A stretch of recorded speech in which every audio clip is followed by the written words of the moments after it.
আমরা আজকে যেটা করেছি আপনারা জানেন আমাদের উন্নয়ন সহযোগী I am going in my vernacular উন্নয়ন সহযোগী দেশ এবং প্রতিষ্ঠানের সাথে আমরা ধারাবাহিকভাবে আলোচনা করে আসছি এবং এক্সচেঞ্জ অফ ওপিনিয়ন হচ্ছে। তারই ধারাবাহিকতায় আজকে আমরা আমাদের দেশে যেসব ওএসি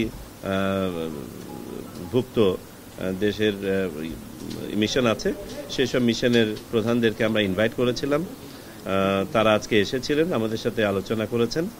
আমরা আমাদের বর্তমান কার্যক্রম, গণতান্ত্রিক উত্তরণ এবং আগামী জাতীয় নির্বাচনকে কেন্দ্র করে আমরা যেসব কার্যক্রম হাতে নিয়েছি সেগুলো সম্বন্ধে অবহিত করেছি।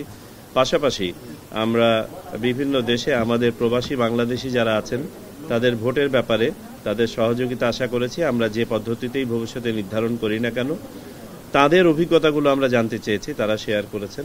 বিশেষ করে প্রবাসী ভোট সংক্রান্ত কোনো অ্যাম্বাসেডর আমাদেরকে তাদের উইলিংনেস এক্সপ্রেস করেছেন বিভিন্ন ধরনের সহযোগিতা করার জন্য এবং তাদের অবজারভার টিম পাঠানোর জন্য। আমরা এগুলো ওয়েলকাম করেছি এবং in due course of time এগুলো আমরা ফর্মালাইজ করব। আমরা একটা আনুষ্ঠানিক প্রেজেন্টেশনের মাধ্যমে ওনাদেরকে আমাদের বিভিন্ন প্রস্তুতি, আমাদের অর্গানোগ্রাম, আমাদের ভবিষ্যৎ কর্মপরিকল্পনা, সম্ভাব্য এলাকা যেখানে আমাদের ওআইসিভুক্ত দেশসমূহ আমাদেরকে সহযোগিতা করতে পারে ইত্যাদি বিষয়ে তাদেরকে বলেছি।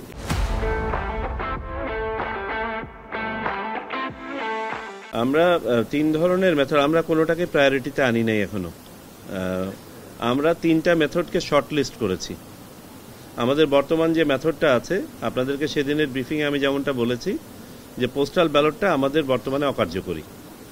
কারণ আমাদের হাতে যে সময়টুকু থাকে আপনার ব্যালট পেপার ছাপানোর পরে এবং ভোট গ্রহণের আগ পর্যন্ত, সেই সময়টুকুর মধ্যে এই ব্যালট পাঠিয়ে ভোট সংগ্রহ করে ফেরত এনে ভোট কাউন্টিং সম্ভব নয়।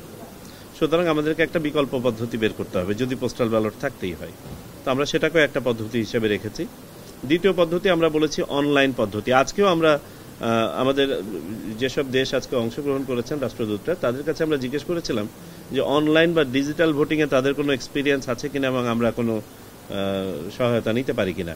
এখানে দু একজন, যেমন ইজিপ্টের রাষ্ট্রদূত আমাদেরকে যেটা জানালেন যে তাদের অনলাইন ভোটে তাদের অভিজ্ঞতা ভালো নয়, তারা অনলাইন ভোট চালু করে আবার এটা বন্ধ করে দিয়েছেন।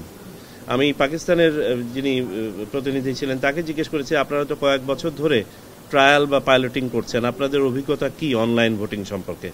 উনিও সুনির্দিষ্ট হয়তো এমন কিছু বলতে পারলেন না, বললেন যে ওনাদের প্রাথমিক অভিজ্ঞতা ভালো, তবে এখনো পর্যন্ত ফুল ফ্লেজের অনলাইনে যাওয়ার মতন অবস্থায় তারা পৌঁছান নেই এবং তারা বলেছেন ভবিষ্যতে আমাদের সাথে আরও তথ্য শেয়ার করবেন।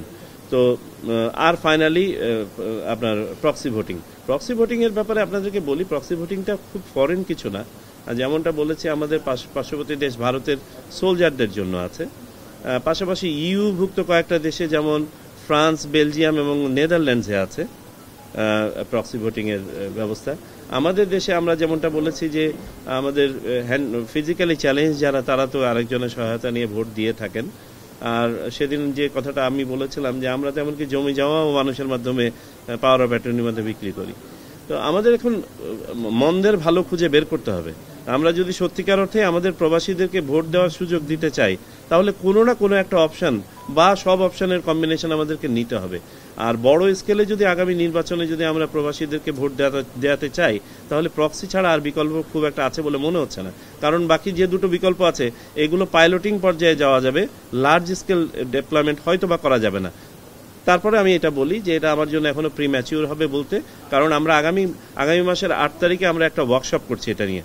সংশ্লিষ্ট বিশ্ববিদ্যালয়, প্রতিষ্ঠান, আপনার এক্সপার্ট যারা আমাদেরকে এ পর্যন্ত প্রেজেন্টেশন দিয়েছেন সবাইকে নিয়ে আমরা আগামী মাসের 8 তারিখে একটা ওয়ার্কশপ করব। এই ওয়ার্কশপের পরে আমরা দেখি কি ধরনের আর্কিটেকচার আমরা ডেভেলপ করতে পারি এবং সেখানে এক্সপার্টরা আমাদেরকে কি বলেন, কত সময় লাগতে পারে। তারপরে আমার মনে হয় বলতে পারবো যে কোনটা অপেক্ষাকৃত ভালো হবে। তবে যে অপশানই থাক না কেন তার তো প্রোজ এন্ড কনস থাকবে।